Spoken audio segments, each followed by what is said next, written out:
पिछले दिन यानी कल जो दिन हुआ था उसमें हमने कई सारे सिद्धांतों को समझा। 31 से लेकर के 36 तक कई सारे सिद्धांत एक दिन में हो गए थे, क्योंकि सब जितने भी थे वो साथ साथ चलने वाले थे। एक को भी छोड़कर दूसरे की बात करना बड़ा मुश्किल हो रहा था, इसलिए हमने सारे ही निपटा लिए एक दिन में। तो अब आगे हम बढ़ते हैं 37वीं परिभाषा, 37 सिद्धांत आज हम देखेंगे। देखिए बड़ा महत्वपूर्ण है ये वाला भी, जहां तक होगा आज भी देखेंगे, समय के हिसाब से चलेंगे और जितना सबको समझ में आ जाए उस हिसाब से। तो 37वीं परिभाषा है सृष्टि, सृष्टि को लेके।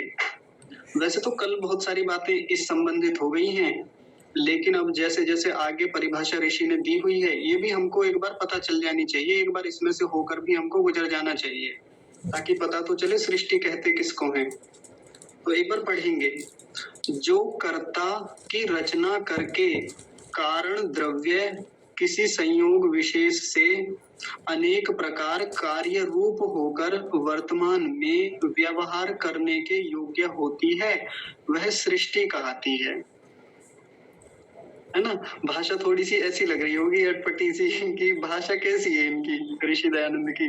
अब है तो है, तो इसको थोड़ा सरल कर लेते हैं, अपने हिसाब से देखते हैं हम अपनी भाषा के अनुसार, अपने भावों के अनुसार कैसे समझें। तो देखिए पहली बात क्या लिखी, जो कर्ता की रचना करके। कर्ता की रचना करके का मतलब क्या है, जो कर्ता है, जिसको हमने कल देखा था। कर्ता किसको कहते हैं, जो स्वतंत्र होता है, जिसके स्वाधीन सब साधन होते हैं, उसको कर्ता कहते हैं।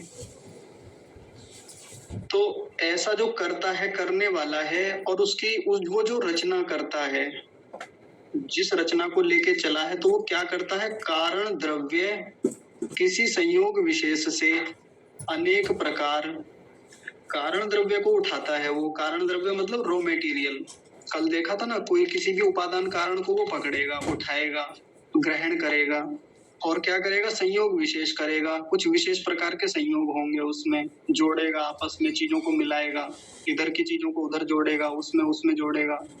उदाहरणों से समझेंगे, अभी पहले मोटा मोटा देख रहे हैं। फिर आगे लिख रहा है अनेक प्रकार कार्य रूप होकर, वहां से अनेक प्रकार की कार्य रूप वस्तुएं तैयार करता है। और फिर क्या होता है, वर्तमान में व्यवहार करने के योग्य वो जो चीज होती है उसको सृष्टि कहते हैं।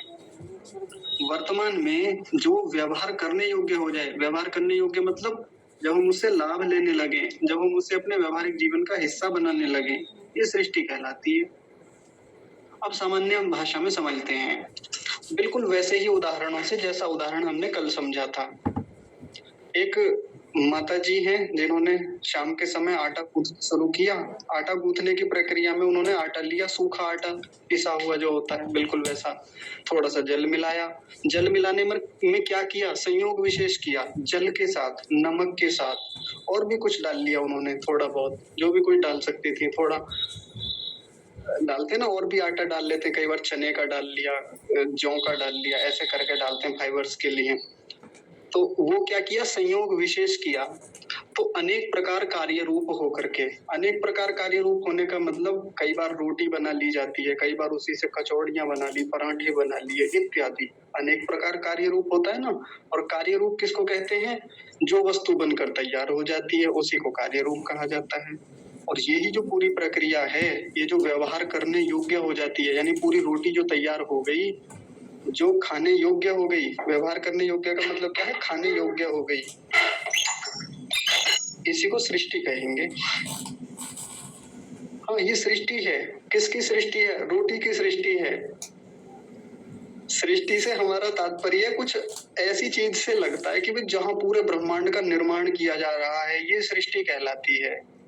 ऐसा ही आता है ना हमारे दिमाग में कि परमात्मा ने सृष्टि बनाई, बिल्कुल ठीक बात है कि उसमें सारे लोक परलोक, ये मतलब लोक लोकांतर, ये ग्रह उपग्रह, नक्षत्र, सौरमंडल, गैलेक्सी, ब्रह्मांड, ये बनाया।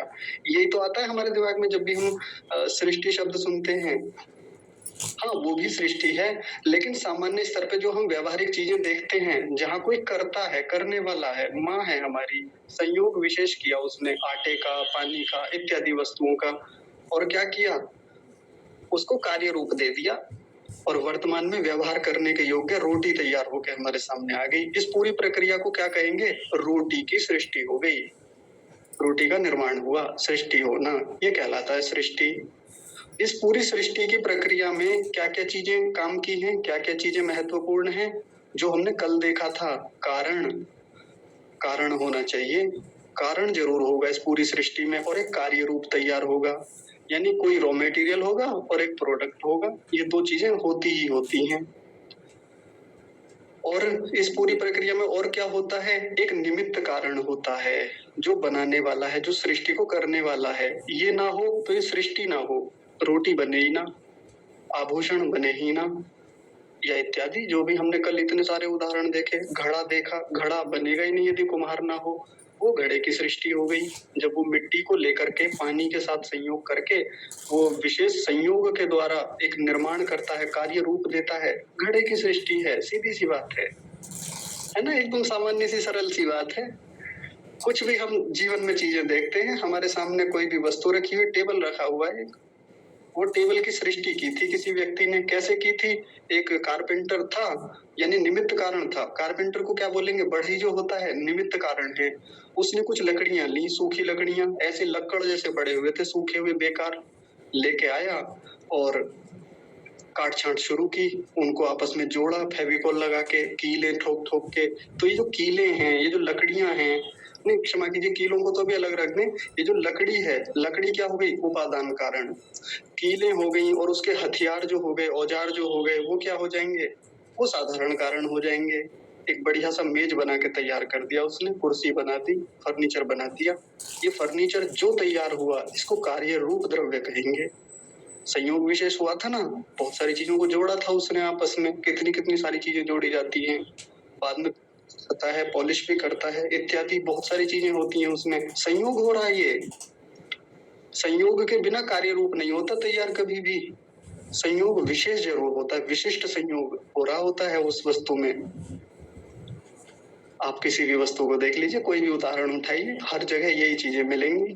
कोई भी चीज जो भी संसार में बन रही है, एक ईंट भी बनती है, चलिए ईंट बनने की प्रक्रिया तो वैसे ही हो गई जैसी घड़ा बनने की प्रक्रिया होती है, वो सेम ही होती है लगभग। कल एक उदाहरण लिया था घर बनने का। घर की सृष्टि कैसे होती है? एक इसका निमित्त कारण होता है, मिस्त्री जिसको कहते हैं, मिस्त्री को निमित्त कारण बोलेंगे। और जितना इसमें मटेरियल लगा, जितना भी पदार्थ लगे, ईंट इत्यादि जो भी चीजें कल बताई थी, वो सब क्या हो गया? वो उपादान कारण हो गया। उन सब का संयोग विशेष हुआ। संयोग विशेष होने से जो व्यवहार में जो आ गया हमारे सामने, कार्य रूप द्रव्य जो आया, व्यवहार करने के योग्य, वर्तमान में लिखा हुआ है ना परिभाषा में, वर्तमान में व्यवहार करने के योग्य होती है, सृष्टि कहलाती है ना। आसान सी बात, कोई ऐसा कोई जटिल मामला थोड़ी है कि ये बात समझ में ना आए।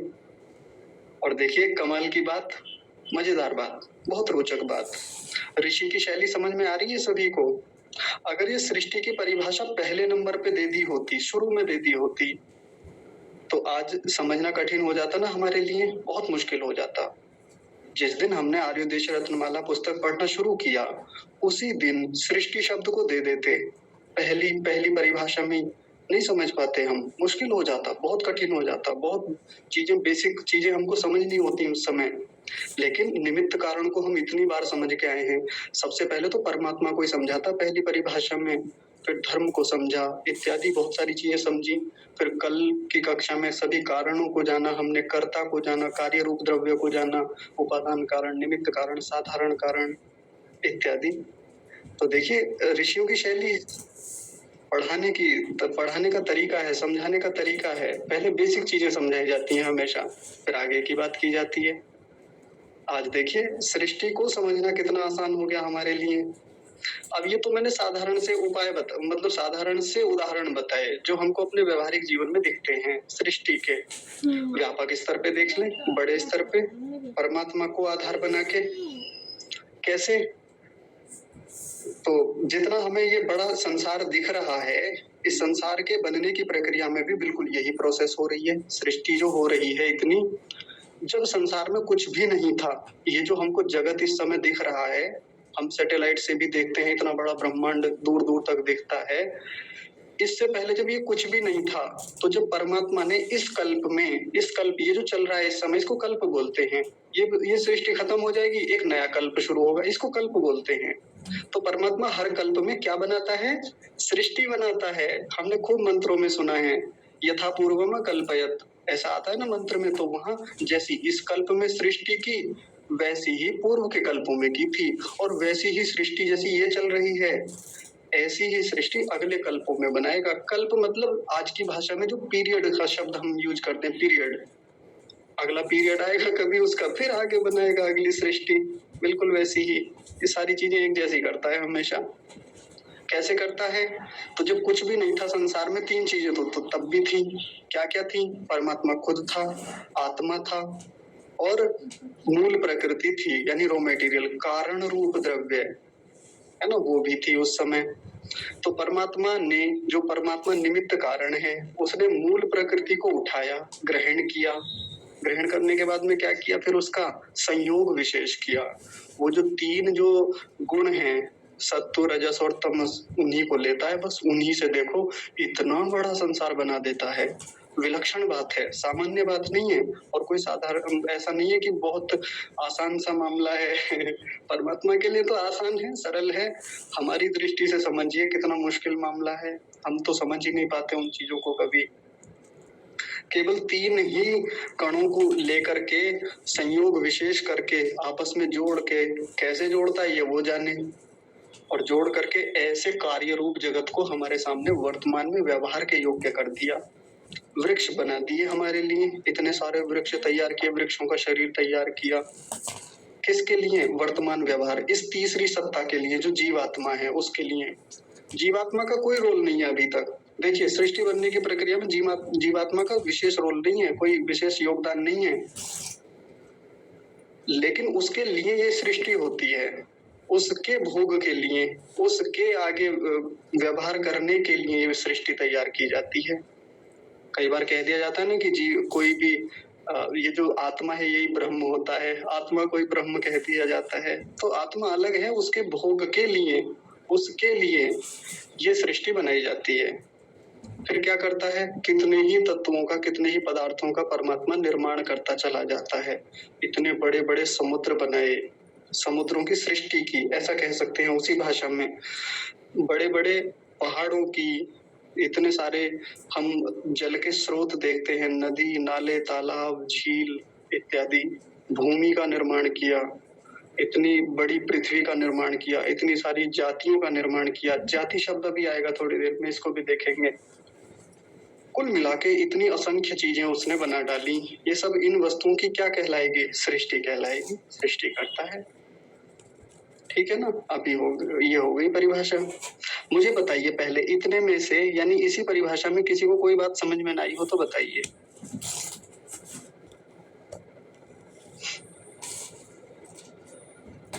है किसी का कोई प्रश्न?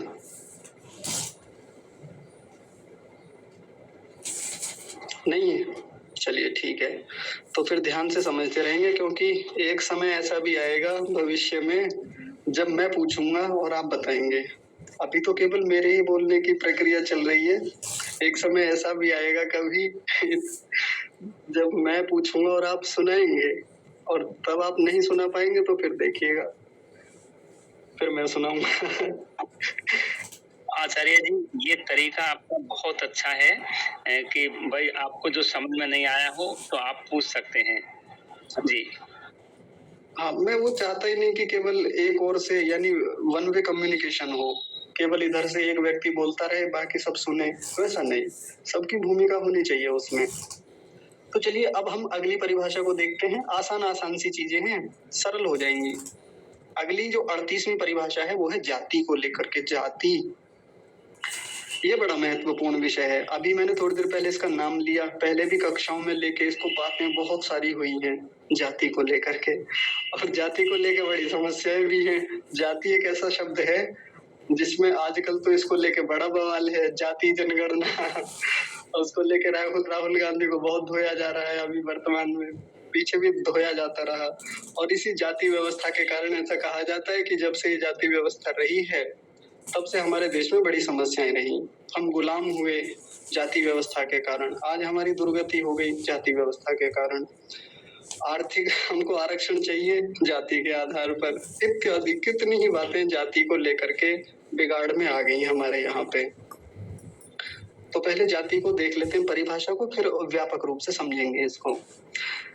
देखिए कितनी प्यारी परिभाषा है, जो जन्म से लेके मरण पर्यंत बनी रहे, जो अनेक व्यक्तियों में एक रूप से प्राप्त हो, जो ईश्वर कृत अर्थात मनुष्य, गाय, अश्व और वृक्ष आदि समूह हैं, वे जाति शब्दार्थ से लिए जाते हैं। कितनी अद्भुत परिभाषा, इससे सरल परिभाषा कोई नहीं दे सका आज तक। हमने खूब शास्त्र पढ़े, इधर उधर टटोला देखा, बचपन से पढ़ते आए, लेकिन ऐसी परिभाषा किसी ने नहीं दी। और ऐसी परिभाषा कभी समाज में आई ही नहीं। इसका दुष्परिणाम ये हुआ कि आज देखो जाति के नाम पे क्या होता है, जाति के नाम पे कितना लड़ते हैं, भयंकर। कल भारत बंद था, इसी जाति के कारण ही था, जो जाति को हम ठीक से समझ नहीं पाए, है ना। क्रीमी लेयर का मामला चल रहा है, उसको लेके एक वर्ग का भी एक उच्च वर्ग होता है, उसने लोगों को भड़का रखा है कि यदि आप लोग सड़कों पे नहीं आए ना, आप को नहीं फूंका, या आपने चक्के जाम नहीं किए, या आपने दुकानें बंद नहीं कराई, तो आपका आरक्षण छीन लिया जाएगा। यदि आप सरकार के विरोध में नहीं बोलते तो आपका आरक्षण खत्म कर दिया जाएगा। ऐसे ऐसे लोग हैं जिनको क्रीमी लेयर लिखना तक ना आता हो ना, वो भी जा जाके नीले झंडे उठा के घूम रहे हैं। जाति को समझा नहीं, या अब मैं उन लोगों को भी कहना चाहता हूँ जिन्होंने जाति का एक गलत ही अर्थ समाज में प्रस्तुत किया। अपने आप को ये कहते रहे कि हम ऊंची जाति के हैं, तुम नीची जाति के हो, और नीची जाति वालों का भी एक अपना स्टेटस होता है, वो भी अपने आप को और नीची वाली जातियों से और ऊपर वाली जाति मानते हैं। जातियों में भी जातियां होती हैं। कोई ये ना सोचे कि मान लीजिए एक जाति है, यादव ले लीजिए, है ना, कोई यादव हूँ कक्षा में, ऐसा मत समझिएगा कि मैं आप ही को टारगेट कर रहा हूँ। तो नहीं, छोड़िए यादव, छोड़िए, एक्स कोई जाति है, मान लीजिए एक्स नाम की, उस जाति के नीचे यदि और कोई जातियां आती है ना, तो ये एक्स नाम की जो जाति है, ये उस पर उसको शोषण करती है, उसको अपने नीचे मानती है, खुद नीची है बाकियों से। जैसा समाज में चलता है, मैं उस आधार पे बता रहा हूँ, तो इसको समस्या नहीं होती, लेकिन अपनी से नीची जातियों का खुद शोषण करते हैं ये। तो बहुत सारी समस्याएं समाज में इस जाति को न समझ पाने के कारण है। आज हम इसको समझने का प्रयास करते हैं। देखिए पहली लाइन में क्या लिखा हुआ है, जो जन्म से लेके मरण पर्यंत बनी रहे। जैसे जन्म हुआ और जब तक मृत्यु हुई वो बदले ना, वैसी की वैसी रहे, उसको जाति कहते हैं। अब हमने जन्म तो लिया था ब्राह्मण के घर में, लेकिन काम हमने ऐसे कर लिए जो एकदम निकृष्ट थे, नीच किस्म के काम थे हमारे। बताइए, जन्म से लेकर मरण पर्यंत हम वैसे रहे नहीं रहे, तो फिर हम ब्राह्मण कहाँ रहे।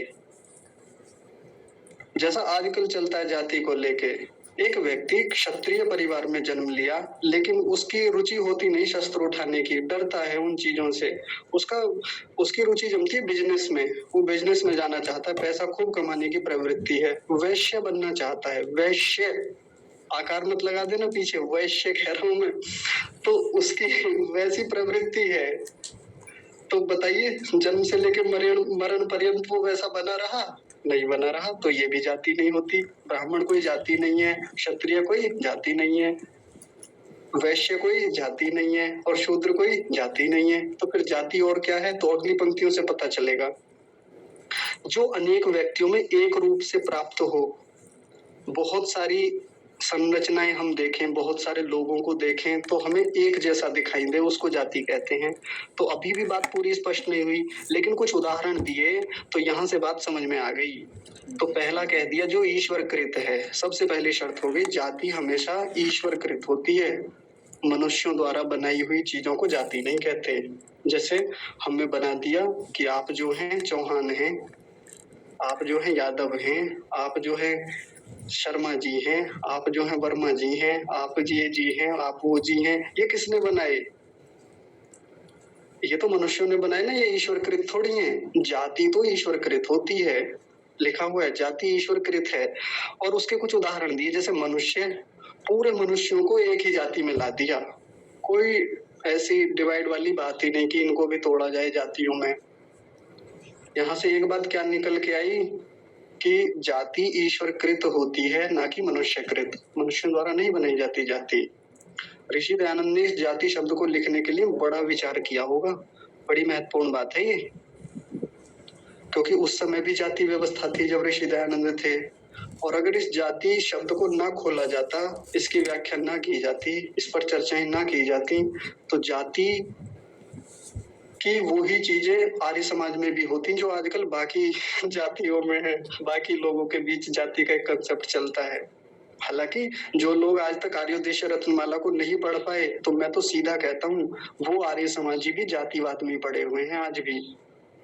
किसी आर्य समाज में जाएं हम, तो उनसे अपनी जाति विशेष का जो चिन्ह है ना, नाम के पीछे लगने वाला या कहीं भी लगने वाला, वो छूटा ही नहीं आज तक भी। ऐसे के ऐसे लगे पड़े हैं। चलिए नहीं लगा, कोई बात नहीं, वो आपका अपने एक व्यक्तिगत हो सकता है कि डॉक्यूमेंट्स में वही नाम चल रहा हो, या आपका गोत्र उससे नाम से चलता हो, कुछ और कारण रहा हो। लेकिन आर्य समाजों में कई बार जाते हैं, मुझसे पूछते हैं, भाई साहब आप वैसे किस जाति से हो? मुझसे पूछते हैं। मैं सीधा एक उत्तर देता हूँ, मैंने कहा जी मनुष्य जाति से हूँ। सीधी सी बात है। क्या ये नहीं नहीं नहीं ऐसे नहीं। आप लोगों को हमेशा सिद्धांती चलते रहते हैं, हमेशा ज्ञान की बातें करते रहते हैं, फिर वो मुझको सुनाते हैं इस प्रकार से।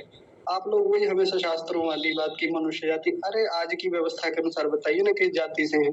मैंने कहा आज की व्यवस्था से बता रहा हूँ जी, मनुष्य ही हूँ मैं न पशु हूँ, न मैं पक्षी हूँ, न मैं नभचर हूँ, न मैं जलचर हूँ, न मैं थलचर हूँ। सीधी बात है, क्योंकि जाति तो वो है जो ईश्वर कृत है। ईश्वर ने मुझे मनुष्य जाति दी। कहा निरतम, अब इसके भीतर मैं क्या हूँ? तो वर्ण पूछना चाहते हैं तो वर्ण तो मेरा ये है, जन्म तो मेरा क्षत्रिय परिवार में हुआ, क्षत्रिय वर्ण में हुआ, लेकिन अधिकांश प्रवृत्ति जो है मेरी ब्राह्मणत्व की ओर है। बस कहानी खत्म, यदि वर्ण जानना है तो। और हाँ, यदि आप वैसे पूछेंगे तो वैसे मैं बताऊंगा नहीं। फिर जैसे कभी विवाह की बात आती है, विवाह को लेके कि आपके यहाँ जाति का कुछ मामला है, मैं पूछता हूँ मतलब, वो कहते हैं कि अपनी जाति में करेंगे आप। आपकी जाति क्या है? मतलब कैसी लड़की चाहिए आपको? किस जाति की चाहिए? मैंने कहा मनुष्य जाति की चाहिए। अब फिर यहाँ भी सवाल, यहाँ भी बवाल होता है कि अरे मनुष्य से ही होगा कोई। आगे आप समझ गए होंगे, वो जैसे उदाहरण देते हैं, फिर उनसे तो होगा नहीं। मैंने कहा बस और क्या चाहिए, मनुष्य ही चाहिए। मनुष्य जाति होती है, मनुष्य जाति से ही करना है। तो ये इस प्रकार के सवाल करने वाले आर्य समाज में हो, आर्य समाज से बाहर के लोग हों, यदि ऐसा है, ऐसी बातें करते हैं, सीधी सी बात है, उन्होंने कम से कम इस पुस्तक को नहीं पढ़ा, आर्योदेश रत्नमाला को। या आर्योदेश रत्नमाला को पढ़ा तो इस जाति पर वो पहुंचे ही नहीं, या जाति तक पहुंचे तो ठीक से पढ़ा नहीं, या ठीक से पढ़ा तो समझा नहीं। इतनी सारी चीजें हैं जो हमारे लोगों के बीच भी गलत घटिया धारणाएं आज भी हैं। आर्य समाज में हैं और जानते हैं कि जाति क्या होती है, लेकिन फिर भी दिमाग में एक बात घुसी हुई है, गंदगी भरी हुई है, ना जी करेंगे अपनी जाति में ही, शादी तो अपनी जाति में ही करेंगे, इससे बाहर नहीं जा सकते हम। भले कितनी उत्तम गुण कर्म स्वभाव वाली कन्या मिल रही हो या वर मिल रहा हो, नहीं करेंगे। ये गंभीर बात है। हमने समझा ही नहीं जाति को, जाति होती क्या है। परमात्मा ने बना के दे दिया हमको मनुष्य। अब ऊपर से देखेंगे एक बार, जो जन्म से लेके मरण पर्यंत बना रहे। जब मैं मनुष्य बना था तो मरा भी, मरने तक मैं मनुष्य ही रहा। एक गाय ने जब जन्म लिया था, गाय के रूप में ही जन्म लिया था, गाय के रूप में ही मरी, एक जाति हो गई उसकी, कोई जाति है।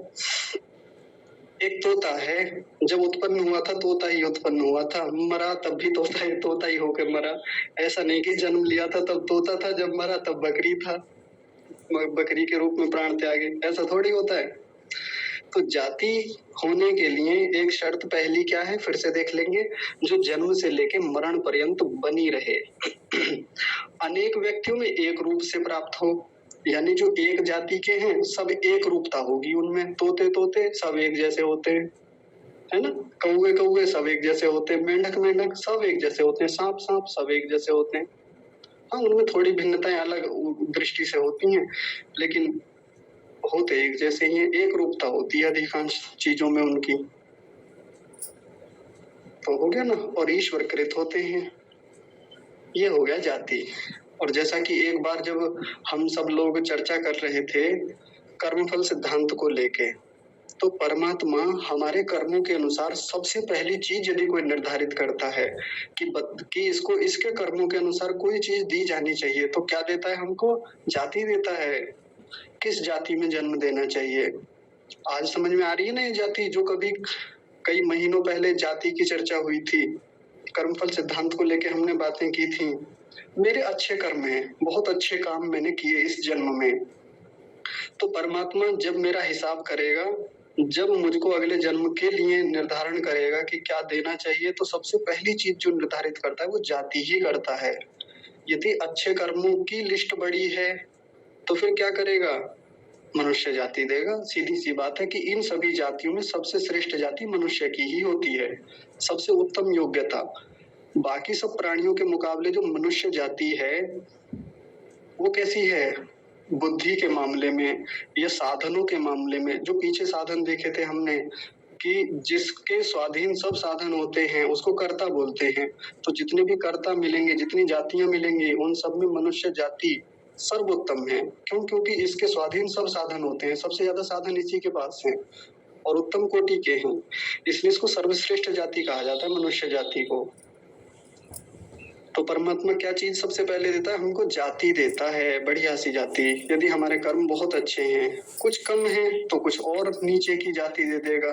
सर भैया जैसे किसकी मानी जाती है और नीचे? जैसे वन मानुष होता है, गोरिल्ला होता है, बंदर होता है। इन जातियों में बहुत अच्छी चीजें होती हैं। बंदर जाति में, वानर जाति में कैसे होती हैं? अपने बहुत सारे व्यवहार वो खुद कर लेते हैं, बहुत सारी चीजों में बड़े स्वतंत्र हैं वो करने में। जिन चीजों को गाय नहीं कर पाती, उन चीजों को बंदर बड़ी आसानी से कर लेता है, उतना उसको परेशानी नहीं होती चीजों को करने में। जैसे गाय की पीठ पे यदि कोई बहुत बड़ी मक्खी बैठ जाए, बहुत बड़ी, आजकल ऐसी मक्खियां भी होती हैं हमारे खेतों में, आप लोग जो खेतों में काम करते होंगे वो जानते होंगे। ये घरेलू मक्खी जो होती है ना, इससे कम से कम 4 से 5 गुना बड़ी होती है एक मक्खी। डांस बोला जाता है गांव की भाषा में, डांस कहा जाता है यहाँ, हमारे यहाँ क्षेत्रीय भाषा में। और जब वो काटती है ना तो खून निकाल देती है, हम लोगों को भी काटती है, मनुष्यों को भी। अब किसी गाय के ऊपर, किसी बैल की पीठ पे वो मक्खी बैठ जाए तो उड़ा नहीं पाएगी इतनी आसानी से। पूंछ को कितना भी उधर तक घुमा ले, नहीं पहुंच पाती कई बार पूंछ वहां तक, और वो काटता रहता है, उसका खून निकाल देता है। अब सोचिए किसी बंदर की कमर पे बैठ जाए भूत बना देगा मक्खी का थोड़ी देर में क्यों? क्योंकि साधन बड़े उत्तम है बंदर के पास, गाय के मुकाबले, बाकी के मुकाबले, कुत्तों के मुकाबले, अन्य प्राणियों के मुकाबले, मेंढक के मुकाबले, नेवला के मुकाबले, है ना। तो ऐसी ऐसी जातियां, इनके अपने स्तर हैं। कोई बहुत अच्छी जाति है, कोई निम्न निम्न निम्न, ऐसे करके और नीची जातियां, और खतरनाक और बेकार जातियां। आप कछुए को देखिए, कछुआ एक कैसी जाति है? बहुत खराब, बहुत ज्यादा भोगने वाली, ज्यादा कुछ ऑप्शन होते नहीं उसके पास कुछ भी चीजों को करने के। कुत्ते के पास एक विकल्प है कि मस्ती कर सकता है, खेल सकता है, मनोरंजन कर सकता है बाकी कुत्तों के साथ।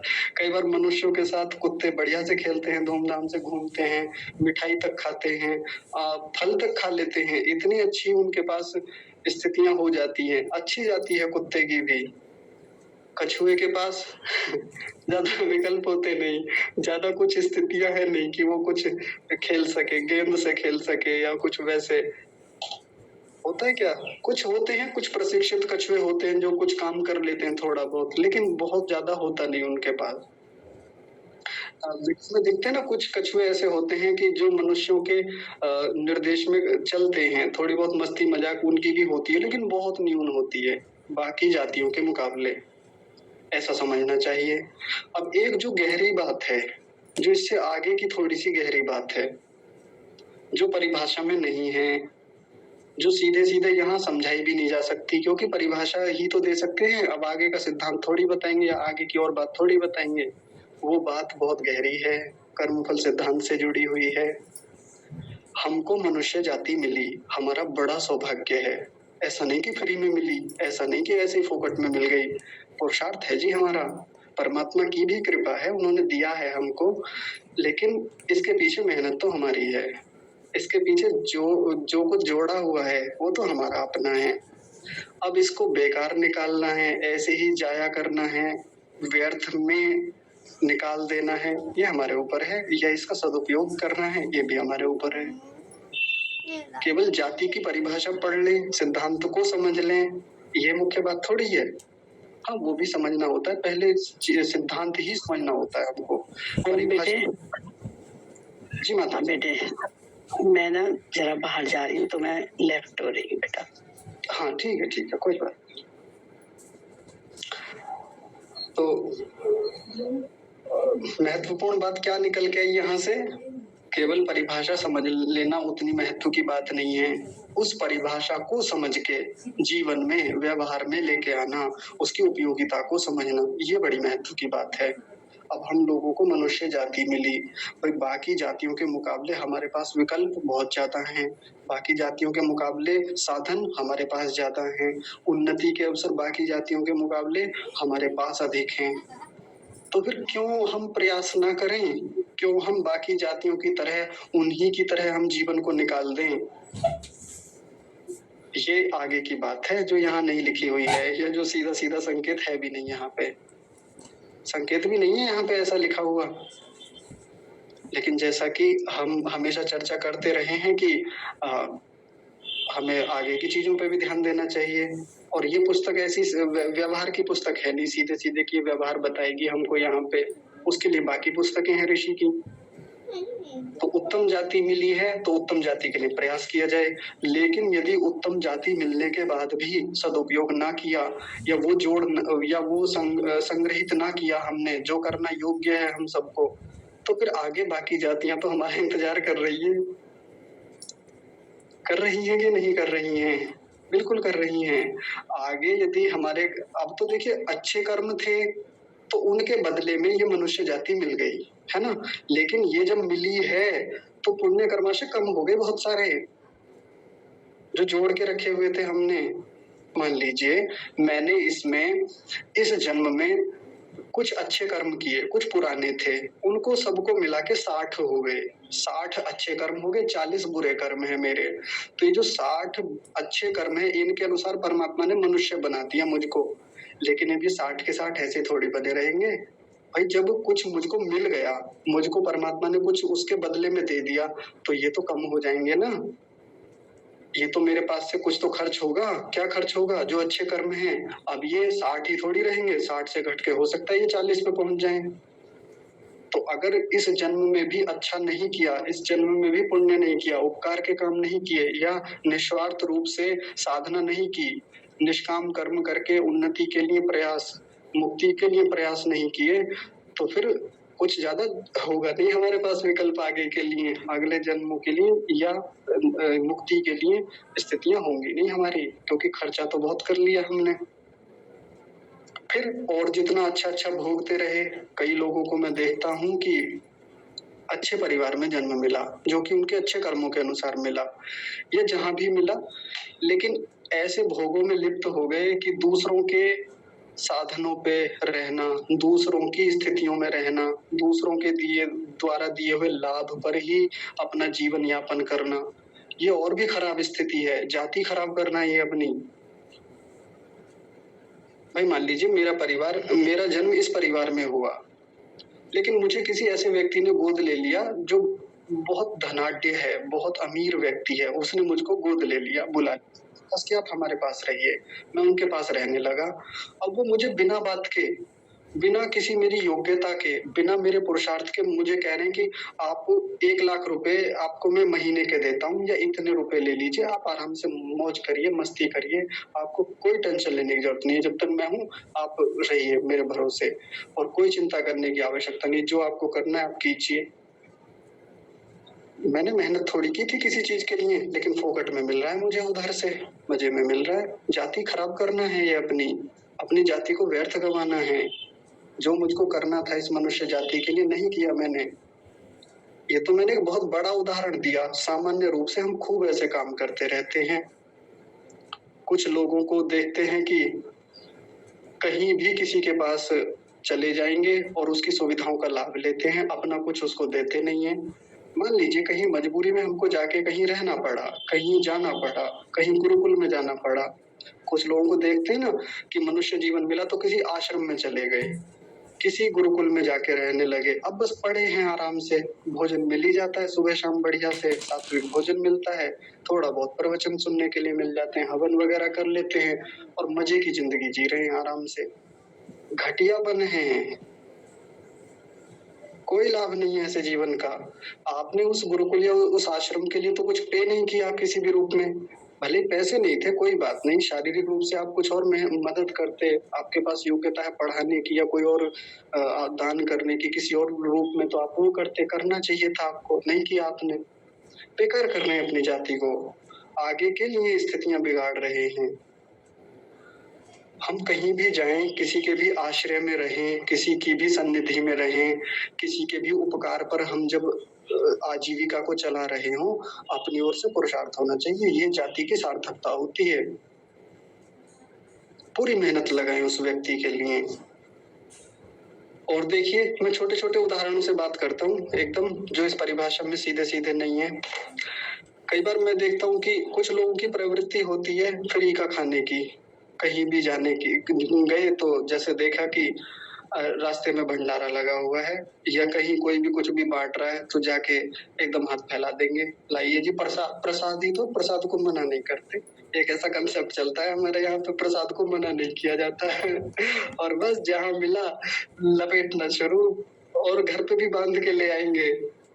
यदि आप वहाँ कुछ दक्षिणा दे के आ रहे हैं बहुत बढ़िया है, आप वहाँ सेवा दे के आ रहे हैं कि अरे हटो हम भी थोड़ा काम करवा देते हैं, चलो पानी हम पिला देते हैं, चलो जी सब्जी बनवाने में आपकी मैं मदद कर देता हूँ, झाड़ू में लगा देता हूँ जी, ये मैं कर देता हूँ, बहुत बढ़िया है, बहुत अच्छी स्थिति है, करना चाहिए। लेकिन आप ऐसे रास्ते से निकल रहे थे, कुछ लोग खाना पूरी सब्जी बांट रहे थे, भाई साहब हमें भी दे दो एक प्लेट ले ली, एक प्लेट घर के लिए मंगवा ली। बेवकूफी है, मूर्खता है, सीधा कहता हूं मैं तो, मूर्खता है। एक बहुत बड़ा वर्ग ऐसा है जो गुरुद्वारों में फ्री का खाना खाता है और हम सोचते हैं कि गुरुद्वारों में कितना पुण्य का काम होता है, कितने सैकड़ों सैकड़ों हजारों हजारों लोग प्रतिदिन फ्री में खाते हैं, मंदिरों में लंगर लगते हैं इत्यादि। यदि कोई सच में बहुत ऐसे व्यक्ति हैं जो बेचारे असहाय हैं, उनके जीवन में कोई ऐसा नहीं है कि कहीं से भोजन प्राप्त हो सके, वो बेचारे कुछ काम करने योग्य नहीं है, बहुत बढ़िया है, भोजन कराना चाहिए, करा दें, हम भी करें। लेकिन ये जो लंगर लगते हैं, भंडारे लगते हैं, या ये जो भी इस प्रकार के भोज होते हैं प्रतिदिन वाले, ये बेवकूफी है, ये ऐसे लोगों को आलसी बनाने का काम है। आपको लगता है आप पुण्य कमा रहे हैं, आपको लगता है कि आप बहुत लोकोपकार का कार्य कर रहे हैं, आप उनकी जाति खराब कर रहे हैं। अब समझ गए होंगे जाति खराब होने का मतलब क्या है। जो मनुष्य जाति मिली उत्तम कर्म करने के लिए, उन्नति के लिए, राष्ट्र की उन्नति के लिए, विद्या की, धर्म की उन्नति, लोगों की उन्नति, मनुष्यों की उन्नति, सब जातियों की उन्नति करने के लिए, और विशेष रूप से अपनी उन्नति के लिए जो शरीर मिला, जाति मिली, आप एक लंगर के भरोसे रहे, आप एक ऐसे संस्था के भरोसे बैठे रहे कि अरे खाना तो मिल ही रहा है, अब क्यों पुरुषार्थ करें, सुबह शाम शाम तो मिल ही जाता है वहां पे फ्री में, आराम से फिर घूमते हैं ऐसे व्यक्ति, खूब दुर्व्यवहार करते हैं लोगों के साथ, खूब दुराचार करते हैं, क्यों? क्योंकि खाने की टेंशन नहीं है, नौकरी पे जाना नहीं है या काम कुछ करना नहीं है। भोजन की चिंता ही तो व्यक्ति को कहीं बांधे रखती है, पेट की ही तो समस्या है जो व्यक्ति को एक नौकरी के लिए जोड़े हुए है, कहीं 9 to 5 पे जोड़े हुए हैं। अब वो 9 to 5 यदि जॉब ना करके यदि उसको फ्री में कहीं से चीजें मिल रही है, क्यों जाए वो जॉब पे? ये बहुत गहरी बात है। कई बार हम लोग भंडारे कर लेते हैं कि भंडारा कराएंगे इस बार, भाई ना इस बार हम ये करेंगे, हम इस बार वो करेंगे, इस बार लोगों को खाना खिलाएंगे, फालतू की बात, बेकार की।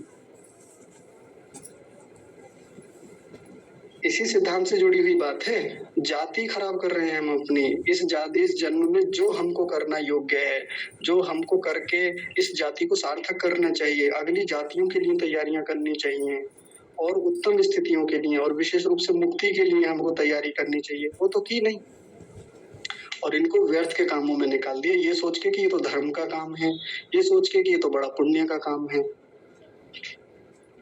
ठीक है, तो मैं सभी लोगों से एक आह्वान करता हूँ यहाँ पर कि जाति को तो समझ गए सभी लोग, जाति की सार्थकता किस बात में है, इस पर भी हमको प्रयास करना चाहिए। जाति हो गई, जाति के बाद इन्हीं जातियों में जो एक सर्वश्रेष्ठ जाति है वो और देख लेते हैं, बस फिर आज की इस कक्षा को यही समाप्त करेंगे। लेकिन उससे पहले मीरा, आपने हाथ खड़ा किया हुआ है, बिटिया बताइए, कुछ कह रहे हैं आप?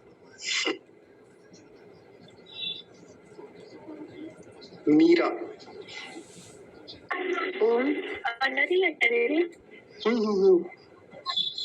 जी बोलिए। मैं बता रही थी मैं पाई ज्यादा सृष्टि को अब मैं थोड़ा सा बता दीजिए, सहज हो जाए मेरे लिए। आपकी आवाज कट रही है। ओम, अब आ रही है आचार्य जी? हाँ आ रही है, बताइए।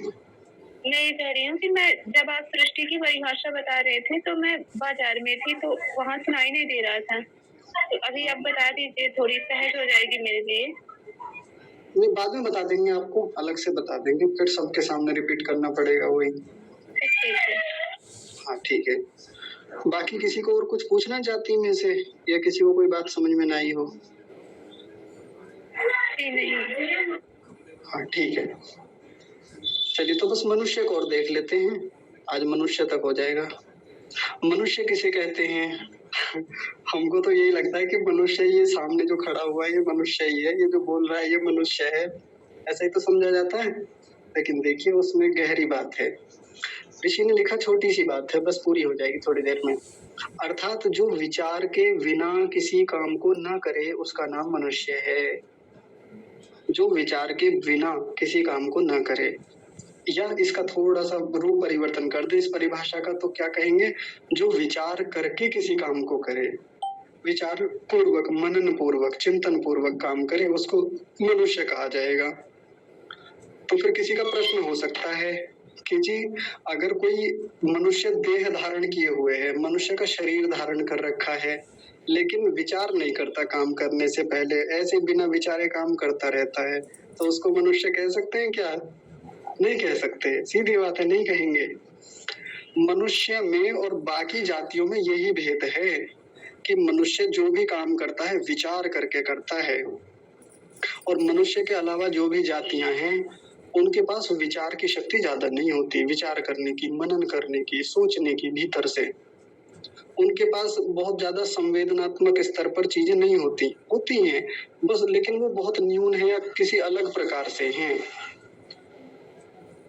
कैसे? कुछ उदाहरणों से समझते हैं। एक चिड़िया को भोजन करना है तो कितना विचार होता होगा भोजन करने के लिए चिड़िया के पास। कहीं भी कोई भी भोज्य सामग्री मिल गई, सीधे सीधे खा ली, बस ये मिल गया जी, इतना विचार है उसके पास, इससे ज्यादा कोई विचार फालतू का नहीं है। लेकिन मनुष्य के पास देखिए विचार। समझ गए होंगे। वैसे तो भूख लगी है तो भोजन बनना चाहिए, लेकिन अब देखिए कितने विचार है इसके पीछे भी। नहीं, ये रोज रोज कद्दू क्यों बना देती हो मम्मी, क्यों ये हमेशा बनाती रहती हो? सुबह को जब देखो पराठे बना के रख देती हो, पराठे नहीं चाहिए सुबह को, कुछ नया चाहिए इस बार, कुछ और बनाइए खाने में। क्या बनाए? अब विचार चल रहा है तो इस बार ना ये बना ले सुबह सुबह, अच्छा ये बना ले ना, मैं इस बार मैं ये नहीं खाऊंगा, मुझे तो रुपए दे दीजिए, मुझे 50 रुपए दे दीजिए, मैं रास्ते से लेके खा लूंगा। अब वो सोच रहा है कि 50 रुपए ले तो लिए, लेकिन क्या खाएं? विचार चल रहा है, देखिए विचार कि 50 रुपए में हम फल भी लेके खा सकते हैं, लेकिन नहीं, फल नहीं खाएंगे यार, बड़ी मुश्किल से तो आज घर से पैसे मिले हैं और बाजार जाने का अवसर मिला है, तो क्यों ना समोसे लपेट दिए जाएं। अब विचार काम कर रहा है, विचार चल रहा है। वो उसके लिए हानिकारक है लाभदायक है वो एक दूर की बात है, लेकिन विचार कर रहा है मुख्य रूप से, ये बात देखिए। विचार कर रहा है कि बड़ी मुश्किल से आज अवसर मिला है तो चलो ये खा लेते हैं। आजकल एक चीज चलती है मोमोज, है ना, आप सब लोग जानते होंगे, मोमोज का बड़ा प्रचलन है, उसको खाएंगे, ये खा लेते हैं, आज ये खा लेते हैं, ये ऑर्डर कर लेते हैं। विचार है, अरे आज नहीं बनाते, आज ऑर्डर कर लेते हैं, जैसे मंगा लेते हैं। घर का खाना खा खा के पक गए, अरे आज लेट हो गए, आज नहीं, आज बनाने का मन नहीं है, अरे आज चलो बाहर जल्दी जाना है, चलो वहीं से ले लेंगे, अरे चलो होटल में खा लेंगे। कितने सारे विचार हैं हमारे पास, सामान्य बात थोड़ी है। चिड़िया के पास कितने विकल्प थे, गाय के पास कितने विकल्प हैं। गाय के पास एक ही विकल्प है, डाल दिया, नहीं तो बैठी है आराम से। कितना विचार होगा? न्यून विचार, बहुत न्यून, ना के बराबर, तो लगभग नगण्य ही मान दिया जाता है उसका विचार। किसी कुत्ते को खेलने की सूझ रही है, कितना विचार होगा खेलने के संदर्भ में? कितना? बस थोड़ा बहुत उछल कूद कर ली वहीं पे ही जहाँ पे है, दूसरे कुत्तों के साथ उछल कूद मचा रहा है। होती है ना, कुत्तों का भी एक मनोरंजन होता है, वो भी खेलते हैं आपस में, कई बार मनुष्यों के साथ ही खेलने लग जाते हैं। कोई बहुत ज्यादा ऐसे क्रिएटिव विचार नहीं आते भीतर से कि यार क्यों ना एक गेंद हो हमारे पास भी, और गेंद भी प्लास्टिक वाली नहीं, टप्पे वाली होनी चाहिए, रबड़ वाली। ऐसा विचार होता होगा कभी कुत्ते का? नहीं होता होगा। ये विचार हो कि नहीं इस बार टेबल टेनिस खेला जाए, इस बार कबड्डी खेलते चलिए, नहीं इसमें मजा नहीं आ रहा, इस बार चलिए क्रिकेट का बल्ला उठा के देखते। ऐसा विचार आता होगा किसी कुत्ते को? नहीं। खेलने के नाम पे बहुत न्यून विचार है। आपस में उछल कूद कर ली थोड़ी सी, एक किसी मनुष्य ने थोड़ा बहुत सिखा दिया तो उस स्तर पे जाके खेल कर लिए। करते हैं वैसे कुत्ते भी खेल, लेकिन अपने भीतर से रचनात्मक रूप से, रचनात्मकता तो विचारों से ही आती है ना, क्रिएटिविटी, वो तो उसके पीछे तो विचार काम करता है हर किसी का। जब भी कोई व्यक्ति नई क्रिएटिव चीजें करता है, क्रिएशन करता है, उसके पीछे विचार काम करता है सबसे पहले। कुत्ते के पास वो अवसर है नहीं, बिल्ली के पास वो स्कोप है नहीं, तोते के पास, बंदर के पास, इनके पास वो विकल्प नहीं है, अवसर नहीं है विचार के। मनुष्य के पास देखिए खेलने का विचार आया है। अब देखिए कितना व्यापक चलता है उसका विचार। कहाँ खेला जाए, एक विचार, पहला विचार तो ये, कहाँ खेला जाए। चलो वहां चलेंगे ना, आज उस मैदान में चलते हैं। नहीं यार वहां के लोग बहुत परेशान करते हैं, उधर नहीं चलना। किधर चला जाए यार, वहां बॉल भी जो ना खो पाए हमारी, चलो जी वहां चलेंगे। अब विचार देखिए दूसरा, बॉल कहाँ से आए, बॉल तो है ही नहीं। सारे दोस्तों को इकट्ठा करने का विचार, सबको बुलाया जल्दी जल्दी। कैसे बुलाएं यार, ऐसे बुला भी नहीं सकते, तो बहाने बनाएंगे, फोन करेंगे किसी और चीज के लिए, ग्रुप स्टडी के लिए एक विचार बनाया कि चलो ग्रुप स्टडी के नाम पे बहाना करके बुलाएंगे। ये विचार चल रहा है देखिए। सब जानते हैं कि ऐसा होता है, लेकिन ये काम मनुष्य ही कर सकते हैं। बुलाएंगे, पैसे इकट्ठे करेंगे, 10-10 रुपए, गेंद मंगा ली। अब और आगे का विचार, चलिए खेलते हैं। बल्ला कहाँ से आए, बल्ला उसका है जी। अब उसका एक अलग विचार चल रहा है, यार उसकी बात माननी पड़ेगी अगर उसका बल्ला रहेगा तो। क्योंकि जिसका बल्ला, जिसकी गेंद, फिर उसी की बैटिंग पहले देनी होती है, उसके नियम मानने होते हैं, वो 2 बार बैटिंग लेता है। ऐसा होता है ना। तो ये अलग अलग प्रकार के विचारों से तब जाके व्यक्ति एक खेल को कर पाता है, एक खेल तक पहुंचता है। उसमें देखिए कितने विचार हैं। टप्पा खा के जाएगी 4 रन, सीधी जाएगी छक्का माना जाएगा, इधर का आउट माना जाएगा यदि इधर पहुंचाओगे इस कॉलोनी में। ये विचार चल रहे हैं। कुत्ते के पास ये विचार नहीं है। कुत्ते को तो बस लात मारने से मतलब है, मुख में गेंद को भर के दौड़ाने से मतलब है, दौड़ने से मतलब है। विचार नहीं है कुत्ते के पास, वो क्रिएशन नहीं है। और हमारे यहाँ क्रिकेट में 1000 विचार हैं, लाखों विचार हैं, इतने सारे नियम हैं, इतने सारे चीजें तैयार कर रखी हैं। सोचिए कहाँ से वो क्रिकेट का जन्म हुआ और आज कहाँ तक क्रिकेट आ गया। विचार है इसके पीछे। आ रही है बात समझ में? एक छोटे से गिल्ली डंडे जैसे खेल से शुरू हुआ होगा कभी क्रिकेट, यानी एक डंडा ले लिया, एक गेंद ले ली और उसी से बजा रहे हैं बस खड़े होकर 2-3 लोग। वहां से शुरू होकर और क्रिकेट आज कहाँ आ गया है। विचार है इसके पीछे, और ये मनुष्यों का काम है। कुत्तों का कोई आईपीएल नहीं होता। बिल्लियों का कोई आईपीएल नहीं होता। क्यों? क्योंकि विचार नहीं है वहां पे। बात मजेदार है लेकिन बात गंभीर भी है। विचार है मुख्य, जो मनुष्यों को मनुष्य बनाता है। और यदि हम मनुष्य होके भी विचार ना करें, वैचारिक स्तर पे हमारे भीतर खोखलापन है, विचार काम ही नहीं कर रहे हैं, विचार शक्ति नहीं है, किस बात के मनुष्य हैं? और ऐसा कोई मनुष्य नहीं दिखेगा जिसके भीतर विचार ना हो। विचार तो सबके भीतर चलते हैं। एक व्यक्ति भले ही पढ़ा है, विचार तो उसका भी चलता है, अरे क्यों कमाए, क्यों जाए काम पे, क्यों कमाया जाए, मिल ही जाता है। अरे ऊपर वाला है ना देने वाला, आएगा घर चल के यदि हमारी किस्मत में लिखा हुआ है तो।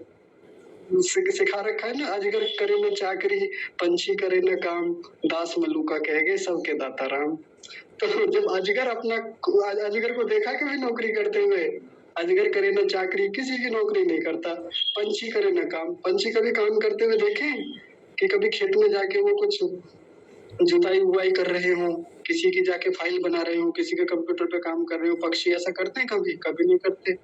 दास मलूका कह गए सबके दाता राम।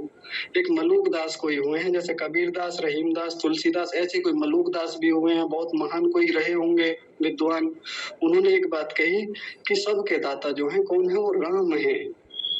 आराम से पड़े रहो राम है, राम दे देंगे खाने के लिए। अगर किस्मत में लिखा है तो यही चल के आएगा। और व्यक्ति पड़ा हुआ सोच रहा है, विचार कर रहा है। क्या विचार कर रहा है? देखिए, विचार ये कर रहा है कि अगर मैं कमाऊंगा तो फिर क्या होगा? उससे कमाने से पैसा आएगा, पैसे से क्या होगा? कोई पैसा होगा तो अपना एक स्टेटस होगा, फिर उससे क्या होगा? स्टेटस होगा तो भाई आगे चल के विवाह होगा, बच्चे होंगे, पढ़ाना लिखाना। वो किस लिए? कि इसलिए ताकि आगे जीवन में सुकून हो, आराम हो। भाई आगे एक जीवन आएगा जिसमें एक आराम चाहिए, सुकून चाहिए, और वो तो अभी भी आ रहा है वो तो अभी भी है। अब लेट के मैं क्या कर रहा हूँ? अब मैं सोया हुआ हूँ तो अब क्या चल रहा है? ये भी तो आराम ही कर रहा हूँ ना मैं। क्यों कमाना फिर उसके लिए? ये भी विचार है। भले ही कुछ कर नहीं रहा है, अपनी हानि कर रहा है, जो भी बात है, लेकिन विचार चल रहा है तो मनुष्य है, विचार नहीं है तो मनुष्य नहीं है। अब और गहरी बात जो यहाँ सीधे सीधे दी हुई नहीं है, लेकिन संकेत से पता चलती है और बहुत महत्वपूर्ण बात है। अगर मनुष्य हम हैं तो विचार शक्ति होनी चाहिए। जिसके भीतर जैसी विचार करने की शक्ति होगी उतने ही अंशों में वैसा ही मनुष्य कहलाएगा। मनुष्यों की भी तो कैटेगरी है ना, मनुष्यों का भी तो अपना एक स्तर होता है ना। जिसका जैसा विचार वो वैसे ही स्तर का मनुष्य। जैसे उदाहरण से समझते हैं, इसी व्यक्ति को ले लीजिए जो ये आलसी बना हुआ पड़ा हुआ है। इसकी विचार शक्ति कितनी मानते हैं आप? बहुत न्यून, बहुत तुच्छ, बहुत कमजोर, बहुत नीचे के स्तर की है। बहुत कम सोच पाता है। कोई क्रिएशन नए जीवन में, कोई नई बात नहीं सोचना, नहीं, बिल्कुल नहीं है। कोई सोचता है कि कोई आविष्कार किया जाए, कोई खोज की जाए, किसी विषय पर अनुसंधान किया जाए, नहीं करता।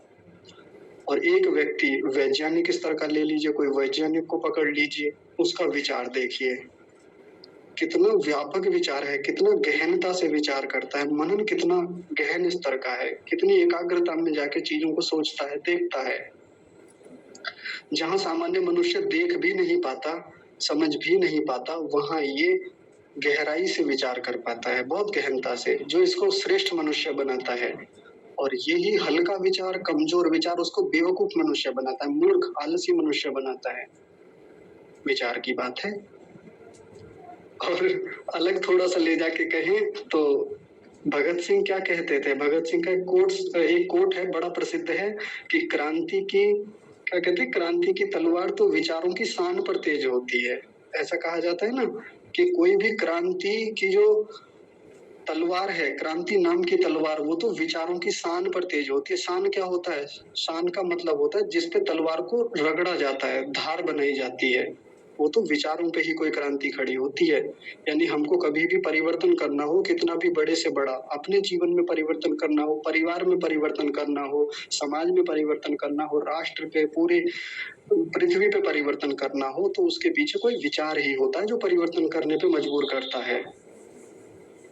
कितने परिवर्तन हम देखते हैं, कितनी सारी क्रांतियां हम देखते हैं अपने इतिहास में, देश का इतिहास हो या बाकी देशों के इतिहास हो, उनमें जितनी बड़ी से बड़ी क्रांतियां हमको दिखती हैं, उनके पीछे विचार है। एक किसी भी प्रकार का विचार हो सकता है। जैसे हमारे यहाँ, हमारे देश में कैसा विचार काम किया था जब हमारे लिए स्वाधीनता की लड़ाई लड़ी जा रही थी? स्वाधीनता का विचार था कि हमारा स्वराज होना चाहिए। ये विचार एक था जिसको लेके हमारे क्रांतिकारी आगे बढ़े। एक विचार था बस। इस विचार पर आगे कैसे विचार करना है, इस विचार पर कैसे मनन करना है, इस विचार को कैसे आगे बढ़ाना है, इस पर बहुत लोगों ने काम किया, अपने अपने तरीके से काम किया। किसी ने कोई तरीका अपनाया, लेकिन उस विचार के आधार पे एक क्रांति हुई। 1857 से शुरू होती हुई वो क्रांति 1947 तक काम किया उस विचार ने, तब जाके देश को स्वतंत्रता मिली। तो कितनी भी बड़ी से बड़े परिवर्तन हो, बड़े से बड़े अनुसंधान हो, बड़ी से बड़ी खोजें हो, या कोई भी बड़ा काम हो, छोटा काम हो, कैसा भी काम हो, सबके पीछे विचार तो होता है और ये विचार हमको मनुष्य बनाता है और ये क्रांति मनुष्य के अलावा बाकी जातियां नहीं करती। आपने देखा कि आपने कभी ऐसा सुना है कि एक बार हाथियों ने क्रांति कर दी? हाथियों का एक संगठन था, उन्होंने एक संगठन बनाया हाथी फेडरेशन के नाम से, एलिफेंट फेडरेशन के नाम से, और जंगल में क्रांति कर दी कि आज के बाद जंगल पर हाथियों का शासन होगा। सुना है कभी ऐसा? कहीं देखने में आता है? नहीं आता, क्योंकि विचार ही नहीं है हाथियों के भीतर। एक हाथी को पीट दिया, एक हाथी को मार लगा दी किसी ने, बाकी हाथी भागे फिर रहे इधर उधर जंगल में। क्या विचार है? कुछ भी विचार नहीं है। थोड़ा बहुत विचार आता है कि यार हमारा साथी पिट रहा है तो जाके उसको थोड़ा बहुत बचा लेते हैं, बाकी सब खड़े देखते रहते हैं। इतना ही विचार होता है, इससे ज्यादा विचार होता भी नहीं उनके बीच में। या और किसी प्रकार के आपने जीवों का कोई ऐसा संगठन देखा हो, कोई ऐसे ग्रुप्स देखे हो, टीम देखी हो कि हाँ टीम वर्क चल रहा है जी उनका अपना उनकी अपनी एक टीम है, विचार करते हैं वो लोग, और वहां से एक बहुत बड़ा आंदोलन उन्होंने मनुष्यों के विरुद्ध शुरू किया। ऐसा देखा है कि कभी जैसे गौरैया चिड़िया हैं, पिछले दिनों ऐसा आया कि भाई लुप्त हो रही हैं। मनुष्यों ने उनके ऊपर बड़े अत्याचार किए, उनको मारा भी, अन्य प्रकार से उनका शोषण किया और अस्तित्व ही संकट में डाल दिया। और कुछ गौरैया इकट्ठी हुई, एक संगठन बनाया कि गौरैया बचाओ संगठन। गौरैया ही संचालित कर रही हैं उसको। उन्होंने अपना एक ग्रुप तैयार किया, उसमें कुछ लीडर हैं उनके अपने, और विचार चल रहा है, बैठ के आंदोलन चल रहे हैं, कहीं हड़तालें चल रही हैं। ऐसा होता है? कभी नहीं होता। क्यों? विचार नहीं है। बहुत गहरी बात है, गंभीर बात है। तो जो जाति परमात्मा ने हमको दी उसकी विशेषता ही ये है, उसके आधार में, उसके मूल में एक बड़ी गहरी चीज है, वो है विचार, मनन, जो हमको मनुष्य बनाती है। और बाकी जातियों को मनुष्य न हो पाने का एक दुर्भाग्य है उनके पास। जब हमारे पास ये ऐसा उत्तम सौभाग्य है कि हम विचार कर सकते हैं, विचार करने की अत्युत्तम शक्ति हमारे पास है, तो काहे ना विचार करें? फिर क्यों हल्के फुल्के विचार करें? फिर क्यों छोटे मोटे विचारों में डूबे रहें हम?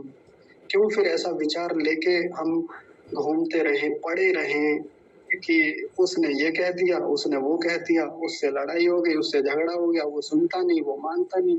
एक तो ये विचार हैं, एक उत्थान के विचार हैं कि छोड़ के, उपेक्षा करके बढ़ा जाए आगे। अरे हो गया, छोड़ो, अरे जो हुआ हो गया, अब आगे देखो आगे क्या समाधान हो सकता है। एक ये भी विचार है।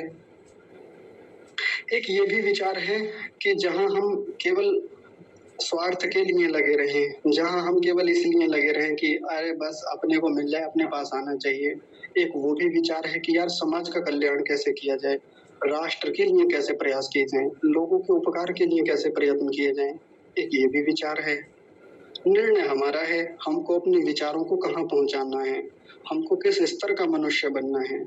विचार ही मनुष्य को मूर्ख बनाता है, विचार ही मनुष्य को एक विद्वान बनाता है, विचार ही मनुष्य को भिखारी बनाता है, और विचार ही मनुष्य को धनाढ्य बनाता है।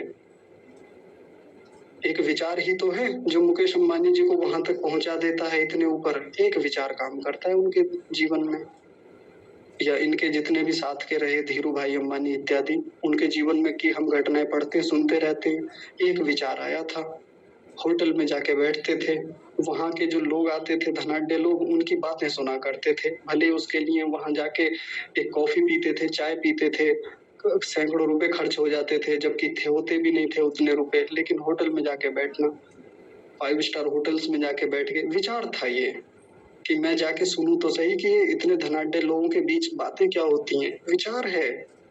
उस विचार से अन्य विचार जन्म ले रहे हैं और उस व्यक्ति को इस देश के बड़े से बड़े धनाढ्यों में सम्मिलित कर देता है। जो व्यक्ति कभी 150 रुपए की चाय कॉफी पीने के लिए भी पैसे पता नहीं कैसे जुटाता होगा, और आज देखिए क्या स्थिति है। विचार ही तो है। एक विचार है जो मोदी जी को मोदी जी बनाता है, एक विचार है जो उन्हें प्रधानमंत्री के पद तक लेके गया है, एक विचार है जो उनको पूरे संसार के चर्चित बड़े नेताओं में शुमार करता है, शामिल करता है, सम्मिलित करता है। अब हमारे ऊपर है, हम अपना अपना देखें। ऐसा नहीं कि केवल बात एक व्यापक स्तर पे ऐसे व्यक्ति के बारे में चल रही है जो बहुत प्रसिद्ध है, जो बहुत धनाढ्य है, और किसी को ले लीजिए। आज के युग में बहुत सारे योगी मिल जाएंगे, बहुत सारे तपस्वी साधक मिलेंगे, बड़े विद्वान मिलेंगे, उनको भी ले लीजिए इन्हीं एग्जाम्पल्स में से। एक विद्वान को विद्वान उसका विचार बनाता है। यदि कोई व्यक्ति विद्वान है तो ऐसे ही नहीं है, उसके पीछे बहुत विचार हैं, उसके बहुत चिंतन है, उसका बहुत मनन है, बहुत खपाया है उसने उसको भीतर से। कर्म उसने बाहर से जो किए, लेकिन भीतर बहुत कर्म वो करता है वैचारिक स्तर पर। ठीक, तो हम इस विचार को समझें, अपने मनुष्य होने को देखते रहें कि मनुष्य होना कितनी सार्थकता की बात है, कितने सौभाग्य की बात है। ठीक है, मेरी ओर से तो आज की ये तीनों परिभाषाएं पूरी होती हैं। यदि आप में से किसी को कुछ कहना हो, कुछ पूछना हो, कोई बात में विरोध लगा हो तो आप बता सकते हैं, कह सकते हैं।